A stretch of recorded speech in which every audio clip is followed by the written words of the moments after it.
സുഗമദേവി സീരിയലിൻ്റെ പുതിയൊരു എപ്പിസോഡിൻ്റെ പ്രമോ വിശേഷങ്ങളിലേക്ക് എല്ലാവർക്കും സ്വാഗതം. അങ്ങനെ നമ്മളുടെ ദേവിക പോയതിന് ശേഷം നന്ദൻ ദേവികയ്ക്ക് ഫോൺ ചെയ്യുകയൊന്നും ചെയ്യാത്തതുകൊണ്ട് തന്നെ പ്രഭാവതി നന്ദനോട് ചോദിക്കുന്നുണ്ട്, നീ ദേവിക്ക് വിളിച്ചില്ലേ എന്ന് ചോദിക്കുമ്പം, ഇല്ല അമ്മേ, എന്നോട് ദേവികയ്ക്ക് ഭയങ്കര ദേഷ്യം, അതുകൊണ്ട് ഞാൻ വിളിച്ചാൽ ചിലപ്പോൾ അവൾ ഫോൺ എടുത്തില്ലെങ്കിലോ എന്ന് പറയുമ്പം, അതൊന്നും കുഴപ്പമില്ല മോനെ, നമ്മൾ അവളോട് ചെയ്തത് വലിയൊരു ദ്രോഹം തന്നെയാണ്.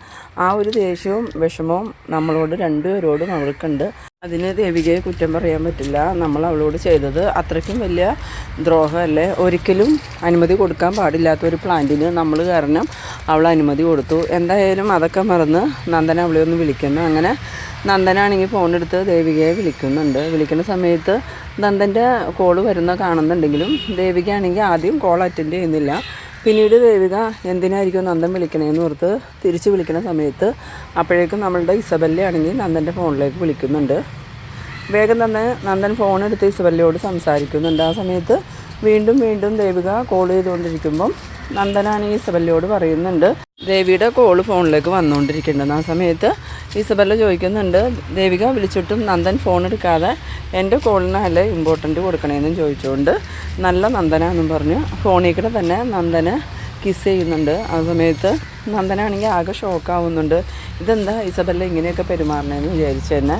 പിന്നീട് ഇസബല്ല പറയുന്നുണ്ട്, എന്തായാലും നന്ദൻ ഫോൺ വെച്ചോന്ന്. പിന്നീട് ദേവികയാണെങ്കിൽ ഈ സമയത്ത് മൊത്തം നന്ദനെ വിളിച്ചിട്ട് നന്ദൻ ഫോൺ എടുക്കാത്തതുകൊണ്ട് ദേഷ്യപ്പെട്ടിങ്ങനെ ഇരിക്കുന്ന സമയത്ത് നന്ദൻ വീണ്ടും ദേവികയ്ക്ക് തിരിച്ചു വിളിക്കുന്നുണ്ട്. ആ സമയത്ത് ദേവിക ചോദിക്കുന്നുണ്ട്, ഞാൻ എന്തോരം നേരമായി നന്ദനെ വിളിക്കണു, നന്ദു എന്താ ഫോൺ എടുക്കാണ്ടിരുന്നതെന്ന് ചോദിക്കുമ്പം അത് ദേവി ബെല്ല വിളിച്ചുകൊണ്ടിരിക്കുമായിരുന്നു. ആ സമയത്ത് ദേവിക പറയുന്നുണ്ട്, ഇത്രയും സമയം ഇസബല്ലയായിട്ട് സംസാരിക്കുമായിരുന്നോ? ഞാൻ എത്ര പ്രാവശ്യം വിളിച്ചു, ആ കോള് കട്ട് ചെയ്തിട്ട് എന്നോടൊന്ന് സംസാരിക്കാൻ പോലും നന്ദുവിന് നേരമില്ല അല്ലേന്നും ചോദിച്ച് വേണമെങ്കിൽ ഫോൺ കട്ട് ചെയ്യുന്നുണ്ട്.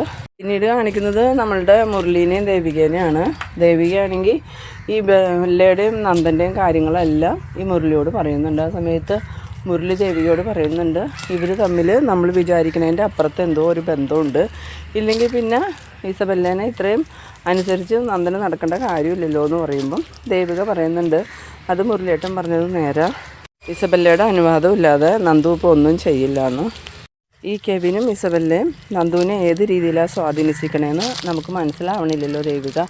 എന്തായാലും നല്ല രീതിയിലല്ലാന്ന് തന്നെയാണ് എനിക്ക് തോന്നണേ. കാരണം നല്ല രീതിയിലാണെങ്കിൽ ഒരിക്കലും നന്ദൻ നിന്നോട് ആ പ്ലാന്റിന് അനുമതി കൊടുക്കാൻ പറയില്ലല്ലോ. മിക്കവാറും ഇസബല്ലയുടെയും കെവിൻ്റെയും നിർബന്ധത്തിനായിരിക്കും നന്ദൻ നിന്നോട് ആ പ്ലാന്റിന് അനുമതി കൊടുക്കാൻ പറഞ്ഞ് അനുമതി കൊടുപ്പിച്ചത്.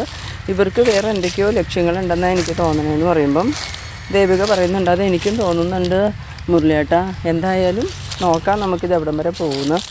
ഞാൻ ഒന്നും പറ്റിയില്ലെങ്കിൽ അച്ഛനോടുള്ള സത്യങ്ങൾ തുറന്നു പറയുന്നു. പിന്നീട് കാണിക്കുന്നത് നമ്മളുടെ പ്രഭാവതിനാണ്.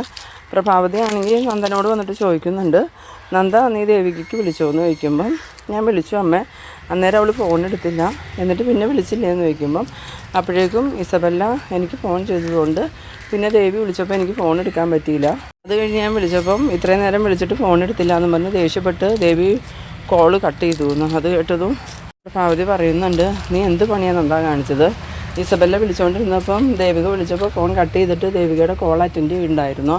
നീ ഇങ്ങനെ ഒരു പൊട്ടനായിപ്പോയല്ലോ എന്നും പറഞ്ഞ് വഴക്ക് പറയുന്ന സമയത്ത് നന്ദൻ പറയുന്നുണ്ട്, സത്യത്തിൽ ഇപ്പം ഞാൻ ആകെ പെട്ട് നിൽക്കാം അമ്മേ, ചെകുത്താനും കടലിനും ഇടയ്ക്കായതുപോലെ ദേവികയോട് സത്യങ്ങളെല്ലാം തുറന്നു പറയുകയാണെങ്കിൽ എൻ്റെ പകുതി പ്രശ്നങ്ങൾ തീർന്നേനെ. ഇതിപ്പോൾ ഇസബല്ല കെവിനും എന്നെ പല കാര്യങ്ങൾക്കും ഇനി നിർബന്ധിക്കുമെന്ന് എനിക്ക് തോന്നണേ. അവരുടെ പോക്കത്ര ശരിയായിട്ടൊന്നും എനിക്ക് തോന്നണില്ല. ഇസബല്ല എൻ്റെ ജീവിതത്തിലേക്ക് ഇടിച്ച് കയറാനാണ് നോക്കണേന്ന്. സമയത്ത് പ്രഭാവതിക്കും മനസ്സിലാവുന്നുണ്ട് കാര്യങ്ങളൊക്കെ. പിന്നീട് നമ്മളുടെ സിദ്ധാർത്ഥനാണ് ഇങ്ങനെ വീട്ടിൽ നിൽക്കുന്ന സമയത്ത് കെ നായരുടെ കോള് വരുന്നുണ്ട്. ആരാന്നറിയാത്തതുകൊണ്ട് തന്നെ സിദ്ധാർത്ഥൻ കോൾ അറ്റൻഡ് ചെയ്തതും, സാറേ ഞാൻ കെ നായര, എന്താണെന്ന് എനിക്ക് വേണ്ടതെന്ന് ചോദിക്കുമ്പോൾ, നാളെ എൻ്റെ പ്ലാന്റിൻ്റെ ഉദ്ഘാടനം, അപ്പോൾ സാറും എന്നും അതിലൊരു തിരി തെളിയിക്കാൻ. അത് കേട്ടതും സിദ്ധാർത്ഥനാണെങ്കിൽ താനും എന്നെ കളിയാക്കണമെന്ന് ചോദിക്കുമ്പം, സാറിപ്പോൾ എങ്ങനെ ധരിച്ചാലും കുഴപ്പമില്ല, സാറ് ആദ്യം എൻ്റെ പ്രോജക്റ്റിന് അനുമതി തന്നിരുന്നെങ്കിൽ ആ പ്ലാന്റ് ഇപ്പോൾ പ്രവർത്തനം തുടങ്ങിയേനെ. ഇതിപ്പോൾ സാറിൻ്റെ മരുമോള് വേണ്ടി വന്നു എനിക്ക് അനുമതി തരാൻ. എന്തായാലും എൻ്റെ കാര്യം ജയിച്ചു. ഇത് കേട്ടതും സിദ്ധാർത്ഥനാണെങ്കിൽ ദേഷ്യത്തോടുകൂടി കോള് കട്ട് ചെയ്യുന്നുണ്ട്. പിന്നീട് പ്രഭാവതി സിദ്ധാർത്ഥൻ്റെ അടുത്തേക്ക് ചെല്ലുമ്പോൾ സിദ്ധാർത്ഥനാണ് ഇങ്ങനെ ആകെ ദേഷ്യം കയറി ഇങ്ങനെ ആലോചിച്ച് നിൽക്കുകയാണ്. ആ സമയത്ത് പ്രഭാവതി ചോദിക്കുന്നുണ്ട്, എന്ത് പറ്റി സിദ്ധു, ആരായിരുന്നു ഫോണിൽ നിന്ന് ചോദിക്കുമ്പം വേറെ ആരാ, ആ KK നായർ അയാളുടെ പ്ലാന്റിൻ്റെ ഉദ്ഘാടനം നാളെ എന്നോട് ചെല്ലാൻ പറഞ്ഞ് വിളിച്ചതാണ്. അതെങ്ങനെയാണ് ദേവിക എന്നോട് അത്രയും വലിയ കൊലച്ചതിയല്ലേ ചെയ്തതെന്ന്. ആ സമയത്ത് പ്രഭാവതി ആണെങ്കിൽ ആകെ ഒന്നും മിണ്ടാനാവാത്ത അവസ്ഥയിലാവുന്നുണ്ട്. കാരണം പ്രഭാവതിയുടെയും നന്ദൻ്റെയും നിർബന്ധത്തിന് ഭീഷണിക്കും വഴങ്ങിയാണല്ലോ ദേവിക ഈ ഒരു പ്ലാന്റിന് അനുമതി കൊടുത്തത് തന്നെ. എന്നാലും ദേവിക പാല് കൊടുത്ത കൈക്ക് എന്നെ കൊത്തിയില്ലോ എന്നൊക്കെ സിദ്ധാർത്ഥൻ പറയുന്ന സമയത്ത് അങ്ങനെയൊന്നുമില്ല സിദ്ധു അതും പറഞ്ഞ് ദേവികയോട് ദേഷ്യം കാണിക്കുകയൊന്നും വേണ്ട, അന്നേരത്തെ ഏതെങ്കിലും ഒരു സമ്മർദ്ദത്തിൽ അങ്ങനെ ചെയ്തു പോയതായിരിക്കും. ആ സമയം സിദ്ധാർത്ഥൻ പറയുന്നുണ്ട്, എന്ത് സമ്മർദ്ദം ഉണ്ടായാലും അങ്ങനെ ഒരു പ്ലാന്റിന് അനുമതി കൊടുക്കാൻ പാടില്ലായിരുന്നു. പിന്നെ എന്ത് പ്രശ്നം ഉണ്ടായാലും അത് എന്നോട് പറയാലോ, എന്നോട് പറയാണ്ട് ആരോടും ചോദിക്കാണ്ടല്ലേ അവൾ ആ പ്ലാന്റിന് അനുമതി കൊടുത്തത്. അവളത് എന്തിനാണ് ചെയ്തതെന്ന് എനിക്ക് മനസ്സിലാവാത്ത. കാശിനാണെങ്കിൽ കാശൊന്നും കിട്ടിയിട്ടില്ല. ഇനിയിപ്പോൾ അതിൻ്റെ പിന്നിൽ നന്ദനോ പ്രഭയോ ആരെങ്കിലും ഉണ്ടോ എന്ന് ചോദിക്കുമ്പം പ്രഭാവതി ആകെ ഷോക്കായിട്ട് ചോദിക്കുന്നുണ്ട്, എന്താ സിദ്ധു അങ്ങനെ ചോദിക്കണേന്ന് ചോദിക്കുമ്പം അല്ല, എൻ്റെ ഒരു സംശയം വ്യക്തമായ കാരണമില്ലാതെ ഒരിക്കലും ദേവിക അങ്ങനെ ചെയ്യില്ല എന്ന് എനിക്കറിയാം. അതിൻ്റെ പിന്നിൽ ഇനി ആരാന്ന് ഞാൻ കണ്ടുപിടിക്കാനിരിക്കണേ ഉള്ളൂ എന്ന് പറയുമ്പം പ്രഭാവതി ആണെങ്കിൽ ആകെ പെട്ട അവസ്ഥയിൽ ഇങ്ങനെ നിൽക്കുന്നുണ്ട്. പക്ഷേ പ്രഭാവതിയുടെ ഈ പരങ്ങളും കാര്യങ്ങളൊക്കെ കാണുമ്പോൾ തന്നെ സിദ്ധാർത്ഥന് ചെറിയ സംശയം തോന്നുന്നുണ്ട്, ഈ പ്രഭാവതി കാരണമാണോ ദേവിക പ്ലാന്റിന് അനുമതി കൊടുത്തതെന്ന്. എന്തായാലും അധികം വൈകാതെ തന്നെ ഇതൊക്കെ കണ്ടുപിടിക്കണം എന്നുള്ളൊരു തീരുമാനത്തോടുകൂടി സിദ്ധാർത്ഥൻ നിൽക്കുന്നുണ്ട്. ഇനിയിപ്പോൾ എന്തായാലും വരാൻ പോകുന്ന എപ്പിസോഡുകളിൽ നമ്മളുടെ ഋഷിയെ കൊന്നത് നന്ദന എന്നും പറഞ്ഞ് ഇവർ ബ്ലാക്ക് മെയിൽ ചെയ്യുന്നതൊക്കെയും സിദ്ധാർത്ഥനും ഗിരീഷിനും കൂടി കണ്ടുപിടിക്കുകയും ചെയ്യും.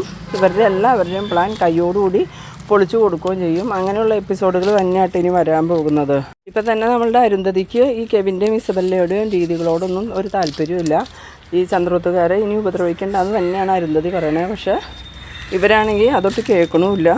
അപ്പം മിക്കവാറും അരുന്ധതി തന്നെ ചന്ദ്രോത്തുള്ളവരോട് സത്യങ്ങൾ പറയാനാണ് സാധ്യത. അപ്പോൾ നമുക്ക് ഇൻട്രസ്റ്റിംഗ് ആയിട്ടുള്ള ഈ എപ്പിസോഡുകൾക്ക് വേണ്ടി വെയിറ്റ് ചെയ്യാം. അപ്പോൾ നമുക്ക് അടുത്തൊരു എപ്പിസോഡുമായി വീണ്ടും കാണാം. അതുവരേക്കും ബൈ ബൈ.